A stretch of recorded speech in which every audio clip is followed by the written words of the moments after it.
Hi, everyone. This is Raising Rein, your go to parenting podcast. I'm your host, Sally Ngori, and today I am joined by two lovely gentlemen, my husband and partner, Jogs Mbugwa. and a very interesting guest. Edward Okoth. Today we'll be discussing the topic of confidence.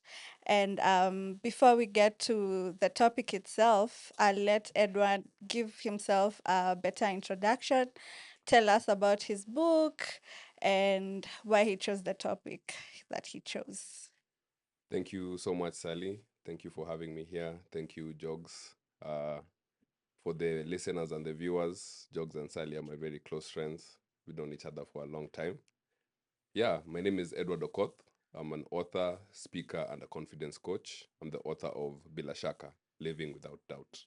It's a book about overcoming limiting beliefs, leading with confidence, and stepping into our purpose as people. The reason I chose that name is because culturally, Bila Shaka in Swahili it means without a doubt.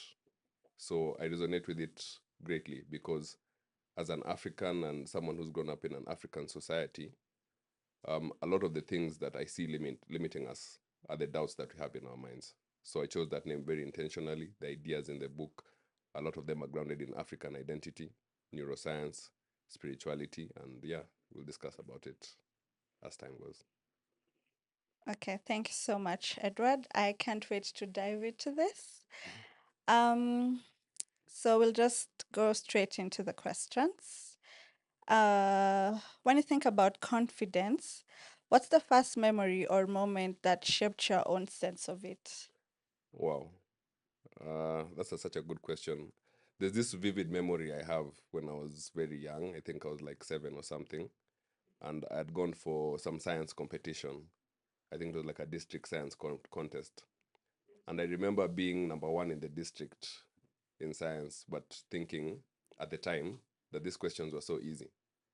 And I think that was the first time I like really understood what it means to be confident. How To old were you? I was about 6 or 7.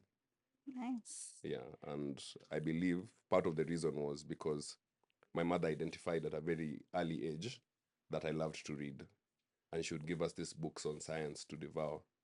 We were getting them from America, these big, thick books with the hardcover, the glossy pages, and they'd have so many pictures about the oceans and the geography and things like that. So I would read so many of those books and started getting a better understanding of science beyond what they were teaching us in school. And of course, the teachers didn't like that, but still, it built my confidence up. And that's the moment I remembered, like, oh, okay, you can be really good at something. You can even be the best. And I never forget that. Interesting. How did, question for you, how did society Mm. shape your idea of confidence at the time? You mentioned your teachers. Yeah, okay. It's been a recurring theme with a lot of my teachers. Uh, I'm outspoken and I'll correct a teacher. And they'd be like, you can't correct us, how are you correcting me? So we'd always have some friction, especially with the subjects that I was good at. But yeah, there's this notion in society that you're not supposed to question authority, which is anti-confidence to me. Oh, interesting. I love the fact that you guys had you started your confidence started being shaped from a young age. I think I have a different experience from you guys. Initially, I used to be a very confident, very inquisitive young girl, but at some point, I experienced rejection from my stepdad, and that killed my confidence. It made me question a lot if I'm worthy, if I'm okay, if I'm lovable, because that's like the second rejection I'd had. My dad himself, my biological dad, I don't know him, but he's not in my life, so clearly he rejected me. And then there's this other person who's come into my life, and he's supposed to be my dad, but he still also maybe didn't see me worthy of being his daughter. And that affected my confidence. I questioned myself all throughout my life until my 20s, is when I would say I regained my confidence. I started believing in myself. I started, even as a child, I was so scared of starting new things, or I was just in my shell. Even when you take me to a new school, it was hard for me to make friends because I didn't want to get out of my shell. I was just in my shell. And until my 20s is when I realized, you know what? Um, I am worthy of being loved. I can do great things. And no one told me. I just realized it myself from seeing the things that I had been able to accomplish, even, with me being in my shell and me being fearful and all that stuff. So, yeah. That's powerful. Yeah. Thank you. On to our second question.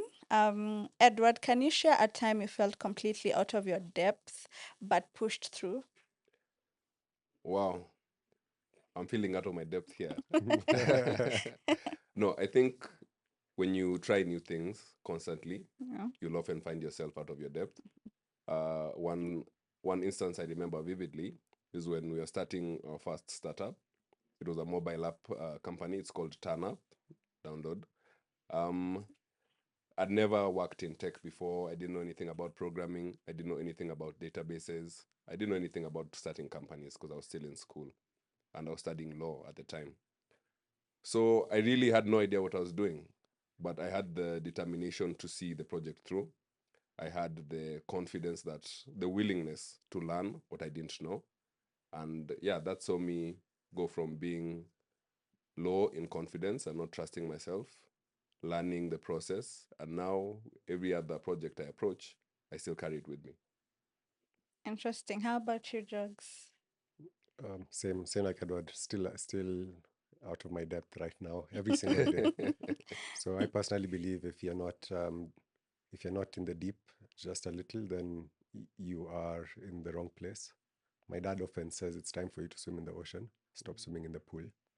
And if we wanted to be comfortable in our spaces, then we would, as adults, be swimming in the baby pool, and would never be at risk. So life is all about taking risks and growing. And for you to grow, you've got to have some pain. And if you're comfortable, you're in the wrong place. So out of my depth is exactly where I always want to be. Yeah. I don't think anyone wants to stay stuck in the comfort zone. Yeah. But for me, I think one moment where I felt, and it's very memorable till today, where I felt like I was out of my depth was when I joined university, because all through my primary and high school, I used to be the smart girl. I used to be put on a pedestal, because I was smart, I was obedient, I was that girl who your parents would tell you to be like. But then I joined university, and then I'm not the smartest girl anymore, because you meet so many different people from different places. And in university, if you made it to university, obviously you're brilliant. So you meet people who are way smarter than you, who are way more skilled than you are. So when I joined university, it was a shocker to be like, oh, so I'm not the girl on the pedestal anymore. There's people on higher pedestals than I am, and I had to work extra, extra hard to like be noticed, or extra, extra hard to be top of the class and stuff like that. So I think that was like a wake up call for me to realize that I was in a shell. I had been shielded. I believed I was the best in everything and all that stuff. But yeah, you go out there and you meet people and you're like, oh, okay. So yeah. um, how would you describe the silent epidemic of doubt among Africa's youth? Wow, straight into the hard questions. Yeah. I think, I believe that's the biggest problem we are facing today as Africans. So much so that I wrote a whole book to try and fix the problem, because I'm an entrepreneur at heart and I Mhm. believe in solving problems. Why is it silent? Because it's invisible until you look closely. A lot of people on the surface look very confident, very capable, full of potential, so talented. But if you dig just a little bit under the surface, you'll find that they're struggling with anxiety, feelings of self-worth, identity. Am I good enough? This is something that so many people are carrying. And because of social media and the nature of curating our public personas online, it's very hard to see because I'll only show you the best of what I have. But deep down, I'm struggling with so much insecurity. Why is it an epidemic? Doubt, like courage, is contagious. If you doubt yourself, it can pass from your mind to my mind because you will be expressing those doubts whenever we talk. Can you really do this? Who told you you can? What makes you think you can? These are the questions that we often use with each other from our parents, friends, and it infects you with doubt. And doubt, like the seed, takes root and it grows in your mind. So I think there's definitely a huge problem. It's a silent problem, and we're going to tackle it head on. Okay. I think our follow on question for you, Ed, is Yeah. a lot of people, I've noticed in Nairobi, a lot of people can do the work, but they have the skill, they have the potential, they have everything that they need, but usually do not do the work simply because of voices in their head that they'll tell them you're not good enough. Yes. Um, do you, can you, on a Kenyan level, Yes. have you interacted with what's the percentage of people you've met who can do the work but don't do it? Eh, It's it's almost 90%. It's too big. I was having a conversation with one of my friends. He manages a very big international organization. And he was telling me that he's so saddened when some of the white donors come into the office. He sees the people in his office, some of them with PhDs, thoroughly educated, sharp, brilliant, and suddenly they start shrinking, because they've seen white people in the building, white people who are not even half as educated as them. So a lot of this is a legacy of colonialism. We've inherited an inferiority complex. A lot of it is our cultural conditioning. I would say we all struggle with doubt, all of us. Courage is not a lack of fear, but our ability to act despite the fear. So, just to answer your question, as a confidence coach, I would not be in business if there were not people who needed the help. And we all need help somewhere.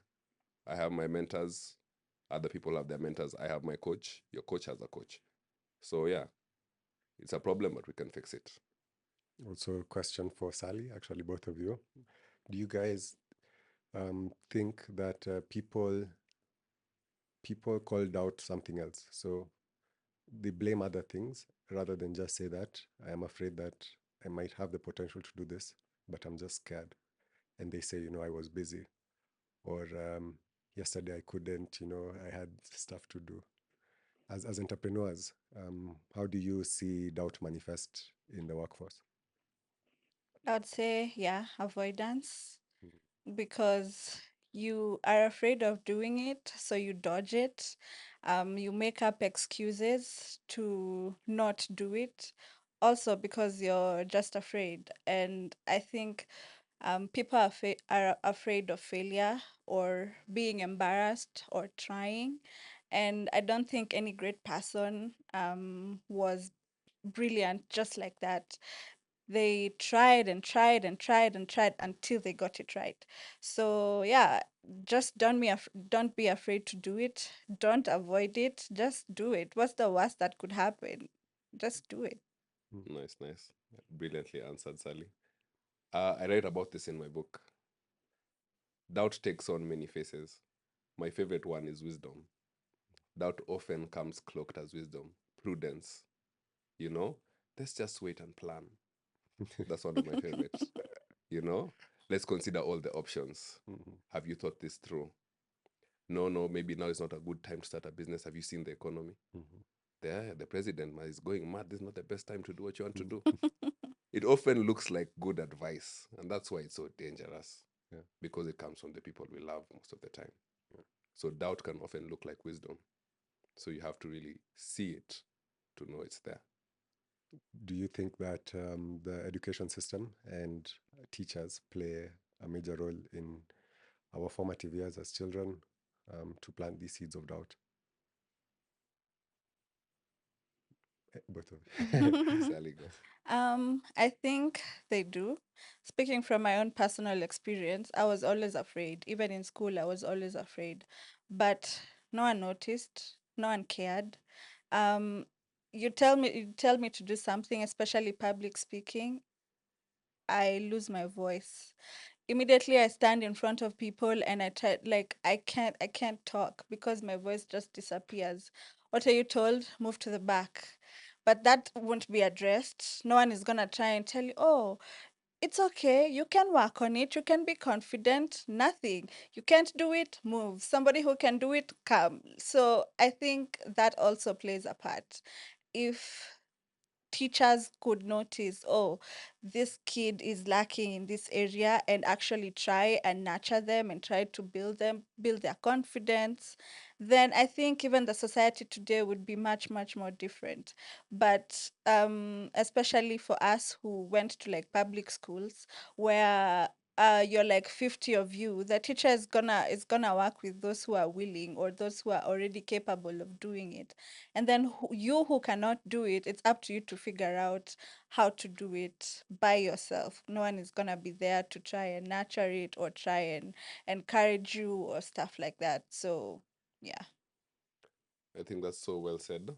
Um, just to echo what she said, I have some dogs at home, and I've had dogs all the time, all since I've grown up. And when you're learning how to train your dogs, there's two ways you can train them: positive or negative reinforcement. Positive reinforcement is when they do something you want and you give them a treat and you tell them good boy and they love it and the lesson sticks. Negative is when they do something you don't want and you punish them, maybe you tap them on the nose or you withhold affirmation from them and they learn what you don't want. Now, when you're training dogs, you're encouraged most of the time, majority of the time, to use positive reinforcement because it sticks better in their minds. Now, compare this to our school system. Our school system is very keen to correct you when you're wrong, and they will do it violently if the need comes. They'll beat you, they'll punish you, they'll shame you publicly whenever you make a mistake. Are they so quick to encourage you when you're doing something good? Are they quick to encourage you when you're trying? No, they're not. So there's something fundamentally broken with how we approach teaching confidence in schools because we are focused too much on punishing the bad and not enough on encouraging better behavior or trying. So I think this also comes from colonialism Yeah. as well. Um, there was in university, I was very outspoken, Mm. and I loved the topic. I loved what I studied, but I was also very outgoing and experimental. And there's this teacher who who was really good to me, uh, Dr. W. You know who you are. And Dr. W once, the one day he told me in, I think, fourth or fifth year, he was like, Jogs, you're amazing, but you're always in trouble. And there's a fundamental truth here that you're refusing to accept and that you don't seem to understand. This institution is a factory floor, and we are churning out graduates. And you, with all your brilliance, is, is easily being misunderstood by the floor manager as you being a pain. You want you want some sort of what's it called, like a custom fit. Well, here we work with one size fits all. And he told me, I appreciate you for who you are, but one thing you have to understand is that tall poppy gets cut. Yeah. So put your head down, play the fool. You go be brilliant out there when you have when you have your degree. Mm. And this thing really broke my heart. It was a sad truth that we have in our institutions, especially public schools, where you're supposed to conform, fit in a mold, and if you don't, you're punished, and life moves on without you, like Sally says. Yeah, True. yeah. Eight Okay. four four. Boo hoo. uh, Thank you for the questions, Drugs. Um, why do you think many people look confident? Um, Why do you think many people look confident, and especially on social media, but feel insecure in real life? Wow, it's a great question. I think social media, by definition, is a stage, and people don't come onto the stage until they're ready to perform. So social media is so curated, it's so filtered. Everything you're seeing there is the best possible version of the best possible version of a story that didn't happen. So when people are coming on TikTok and Instagram, they're showing a very small snippet of their lives. Maybe someone went to Diani for a week, but they're feeding you stories for the whole month. Meanwhile, this person is eating, rice and beans at home, but you think they're living the good life in Diani, you know. So social media, you can't fully trust it. And I think we all know that intellectually, that we're all posting the best of our lives, but we never seem to think that about the people whose lives we're watching. And I don't know why that is. Yeah. Personally, I stopped posting beautiful pictures Yeah. uh, because I felt like it was a lie to the entirety of my life, because this was a very small percent of the entire picture. Now, these days when I post things that have results. And this has really improved my outlook on life, because I will not post about, say, a partnership on LinkedIn until it's been 3 months in and there's some measurable metrics that we can show this is what we have achieved. Because I noticed, every day you go to LinkedIn and you see people with, we are proud to announce. But the work you guys haven't done any work. You see guys doing press conferences with backdrops costing like 20K and Uh-huh. huge documents that they're signing and handshakes and confetti. And I'm like, but you guys haven't done anything. You haven't delivered anything to anyone. And this is all just an ego trip. So it started with me and building my own confidence, where now I know that if you see something on my socials, then it has earned its place there. And now when I look at other people's socials, I see it from above, and I put the same standards that I put for in my life Mm. on theirs.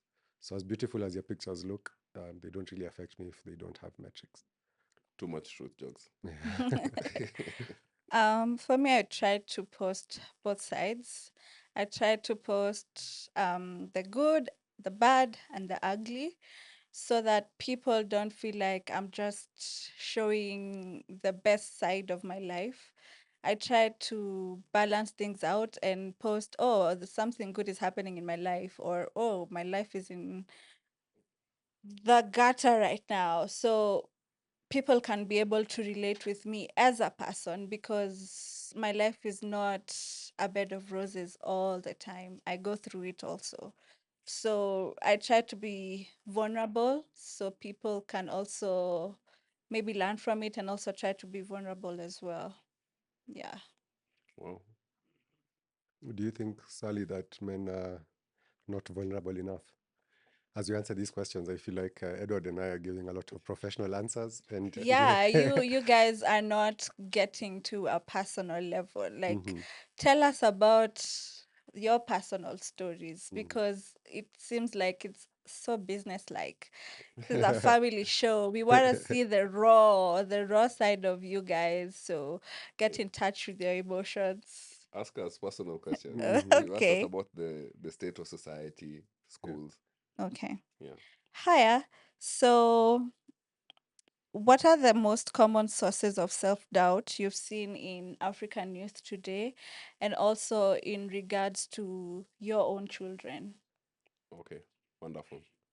I'll be raw. I'm an African youth. Yeah. I don't know if I struggle with this, but I know so many people do. I used to struggle with this when I was in primary school growing up. I knew I was very smart. That was never without a doubt. But there were these kids who'd come and bully me for being dark skinned. These days, people admire me for it. And I was like, what was all that about? But I used to feel insecure about, being dark. Mhm, Uh, Colonial hang up, probably. Our society values light skinned people more. mhm, So, comparison. Comparison is the thief of joy. And in the world we live in today, more than when we were growing up, there's so much avenues to see how other people are living, whether real or fake. So comparing yourself with other people who have seemingly better lives, it can really make you unhappy. I see this with my children sometimes.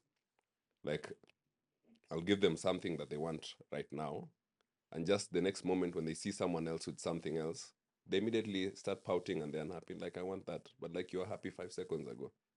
What has changed? You've seen someone else with something that you want, to the point you can't appreciate what you have right here, right now, in front of you. So yeah, bullying, that can really take away your confidence. I thank everyone who's admired me for being a tall, dark-skinned man. Thank you. Those kids who bullied me when you're growing up, you know yourself. I forgive you. Yeah. In South Sudan, yeah, the lightest guy out. Probably. Yeah. This is a serious issue because I've also been bullied Mm. very much for being light, Oh, and So it's like the other side of. yeah, yeah. and people assume that you have a privilege that you don't have, and they're bullied for having that privilege. And teachers have bullied me, and there's a teacher. I got my ear pierced Yeah. by our maid, our house help. Mm. One day we're in Mombasa town, and my older brother, was getting his ear pierced, and I saw her the piercing, and I was like, "Hey, I want," and I cried, Mm. and I was rolling on the floor, and she was like, "Okay." And then they did one, and I was like, "No, get me out of here! I don't want."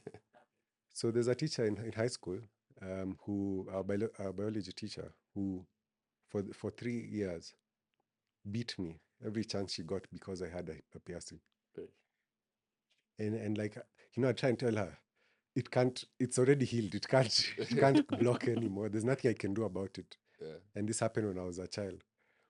And I was beaten probably over 40, 50 times just for having a piercing. So that affected my confidence, where I gave other people the power to predict my worth. And and then I allowed them to change my internal idea of self. So I totally relate with what you're saying. And for everyone out there watching, it's not better on the other side. And everybody there's a lot of people out here who will try and pull you down for no reason, or because they have a wrong perception of the world.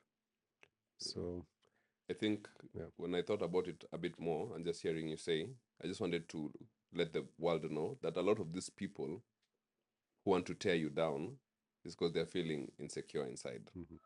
They feel like they're not worthy, like they're not enough. Yeah. So they want to project those feelings outwards onto you. So it was never about you.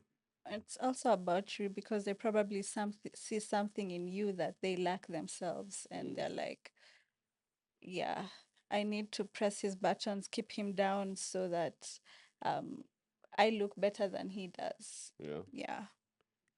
And when you say that, it's also sad that some of this energy can come from the people closest to us. It can be your parents, it can be your friends, it Hmm. can be your partners who are tearing you down because of how they feel inside. So we have to be on the lookout at any given time to see, are the people around us building our confidence? Are they tearing us down? Can we have honest conversations about it? Can we find the root of the problem? Or do we have to cut people off? Interesting.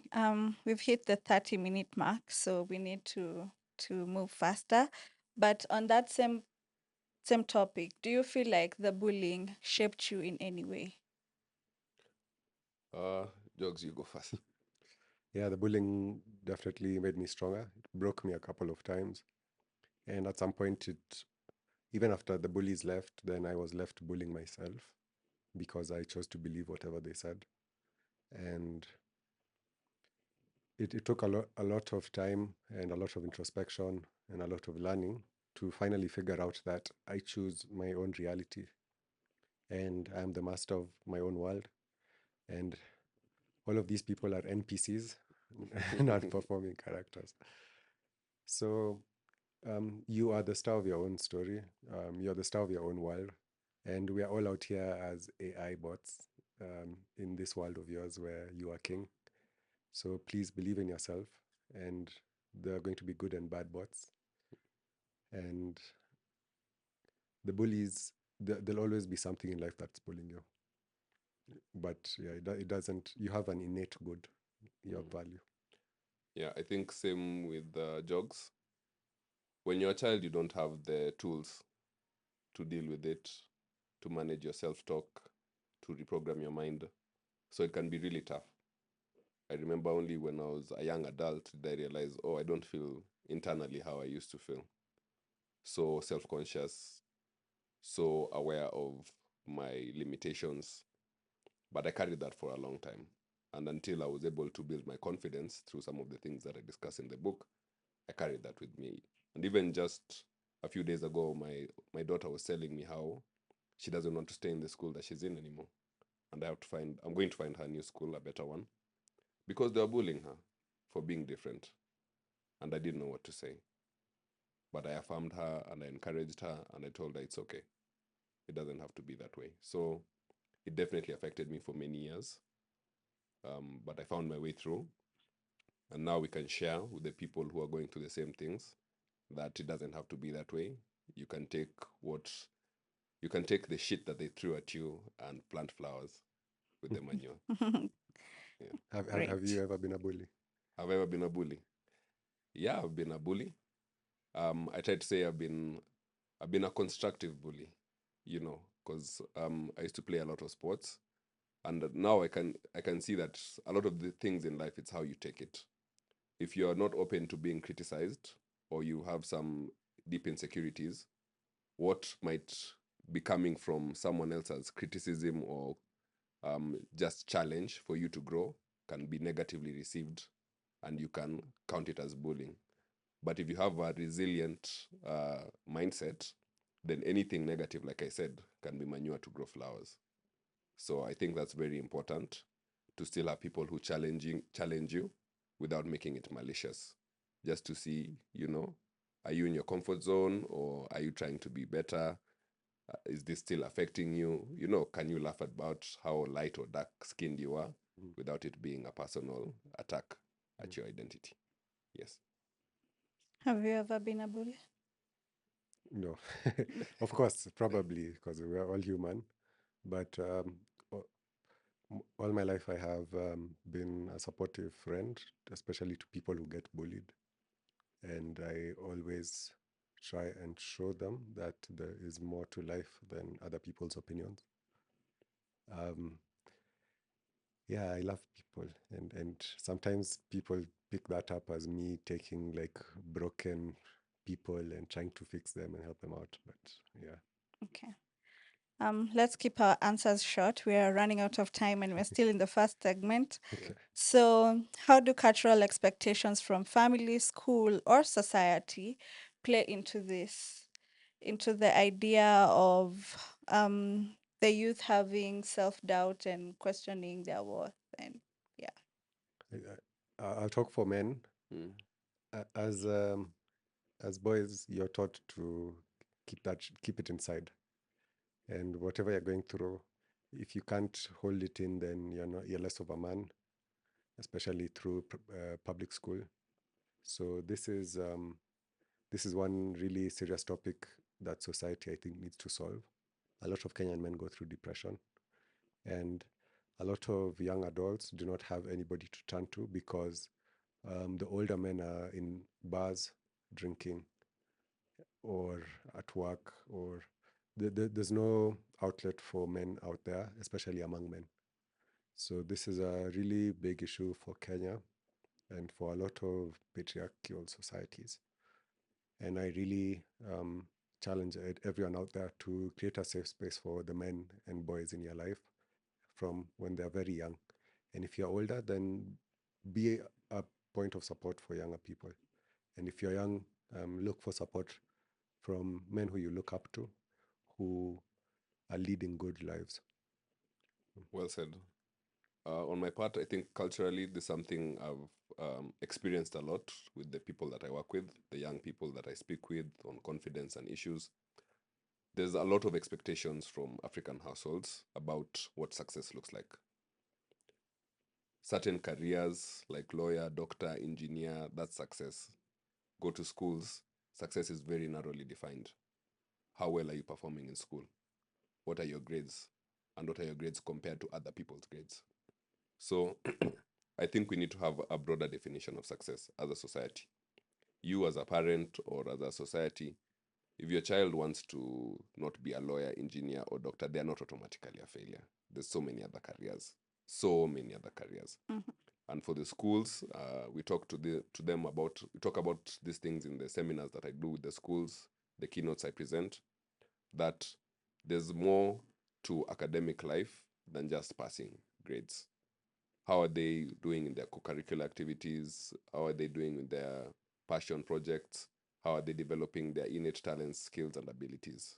So let's have a broader definition of success that's not so narrow by the African context. Nice. We'll move on swiftly. Do you think self-doubt is more pronounced now than in previous generations, and why or why not? I think now men talk more amongst each other. And I personally see a lot of self doubt in the older generation and a lot of insecurity, where a lot of old people know everything and they cannot be taught. And they hide behind, a stern face. And instead of accepting, I wouldn't call it defeat because it's not really defeat. It's just, maybe you don't know something. Maybe you can learn some new things or the stuff you forgot. They're always like, who are you to teach me? Or, yeah, so it's improving. I think doubt has always been there. It's always existed in many forms. In the past, the doubts were always about survival. Can I make money? Can I feed my family?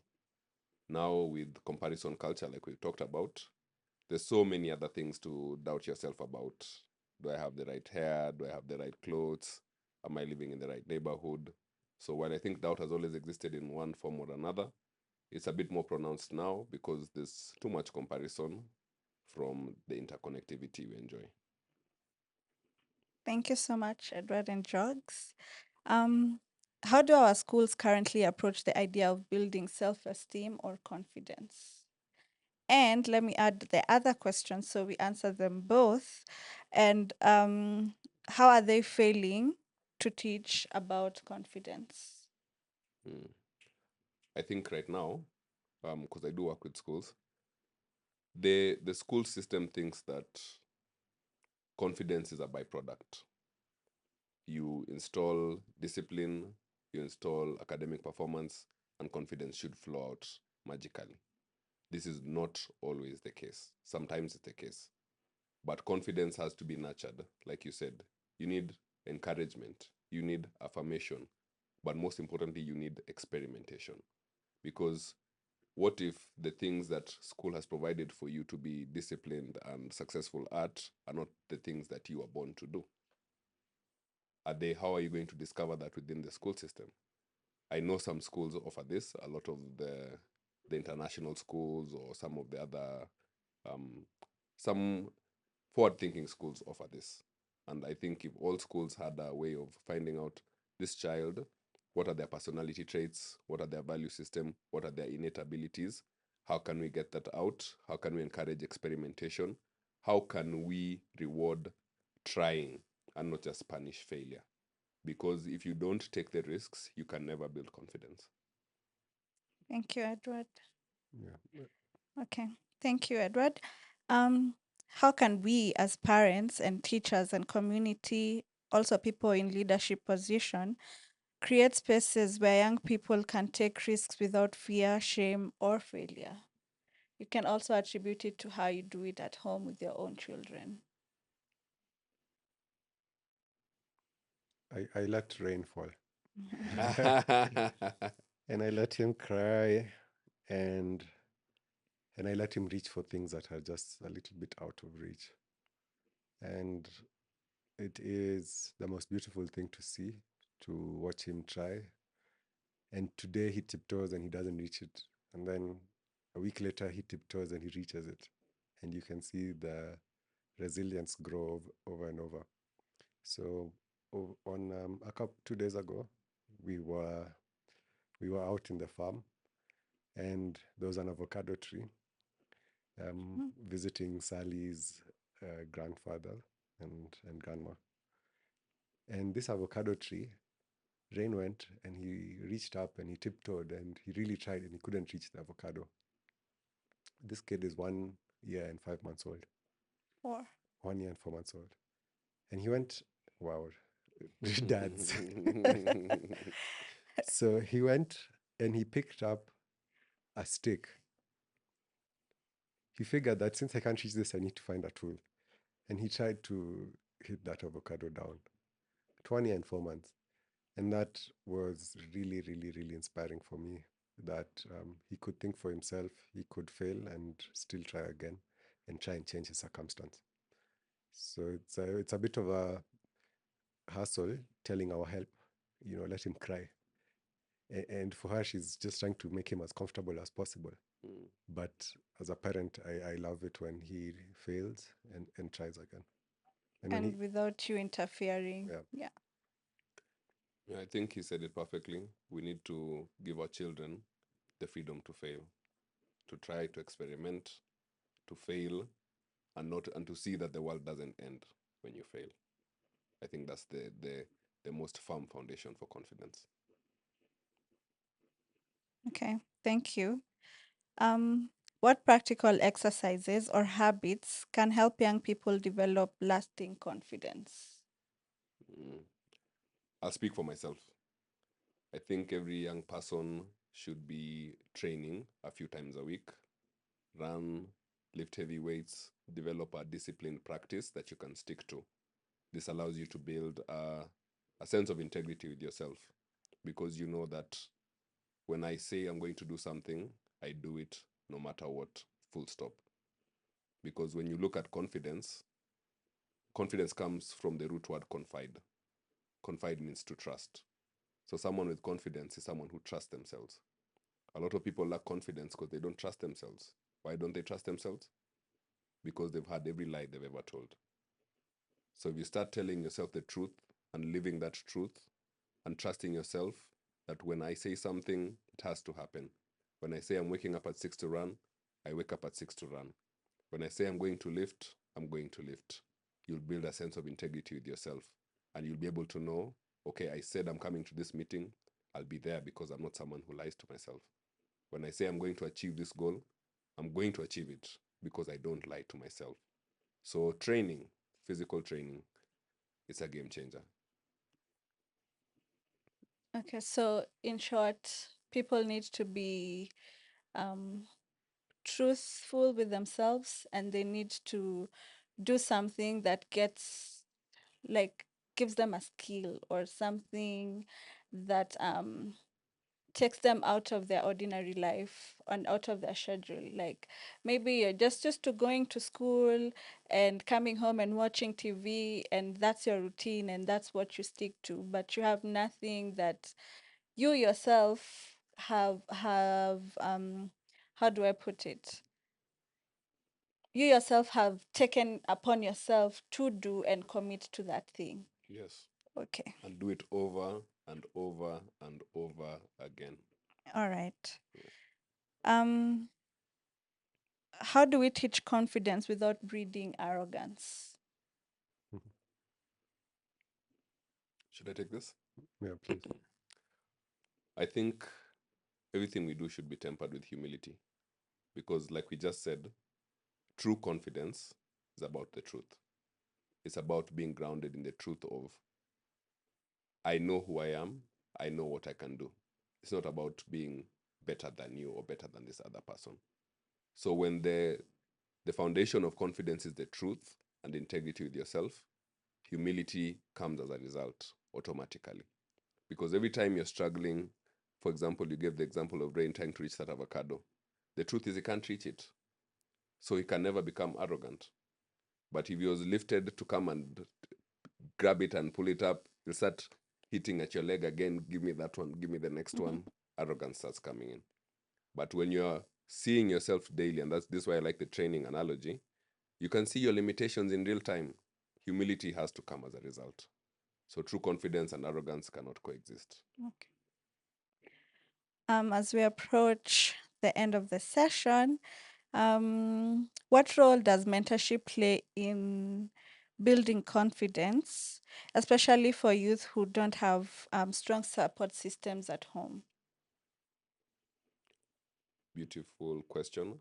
I'll also take these jokes. Yeah, there's a seminar that I organize. It's called Unshakable. It's for young people who want to grow in confidence, who want to learn the skill of confidence, to overcome the negative things that come from lacking confidence, and to get the benefits of having confidence. So, why is mentorship important? Some of us are growing up in single parent households. Some of us are growing in households without our parents, just with guardians. Some of our parents are too busy to help us instill these things. And most of our parents don't even know how to affirm kids because they didn't grow up seeing it. Same with the schools. So that's why it's important to work with someone who understands how to manage self talk, someone who understands the mindset required to instill confidence in kids, someone who understands to bring out the self awareness within the children, to understand their gifts, their abilities, to help them get that confidence. Because without a mentor, what a mentor does is they show you a mirror of who you are and who you could be. They see your potential in a way that you couldn't see yourself, and they know how to bring it out of you. So I think it's critical to have mentors outside the home, outside the family, outside school, who can help you bring out the confidence in yourself. And that's what I do. Amazing answer, Edward. Thank you. Um, Sals, what about you? I know you have a couple of mentors. yeah, mentors have played a big role in my life because even they believed in me even when I couldn't believe in myself.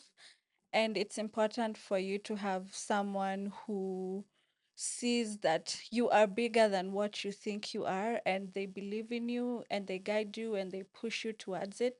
Because sometimes you can sit in self doubt and you're like, I can't do it.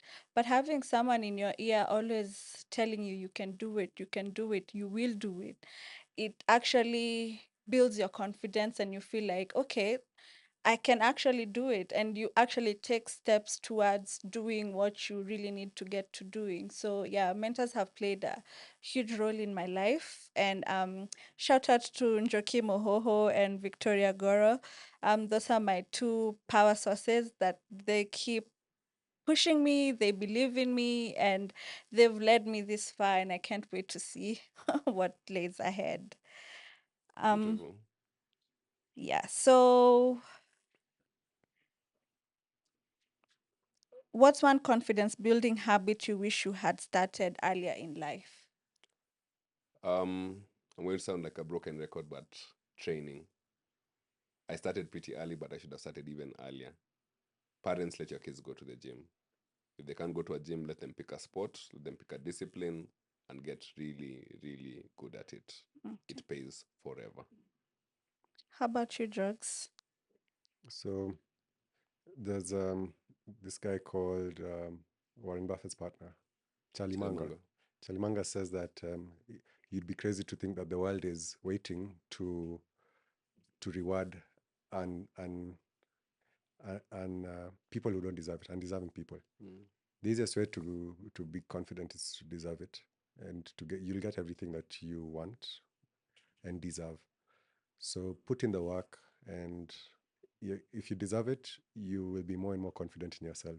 So, like Edward says, training, sports, studying, it gives you the confidence you need in the situations that you encounter. All right.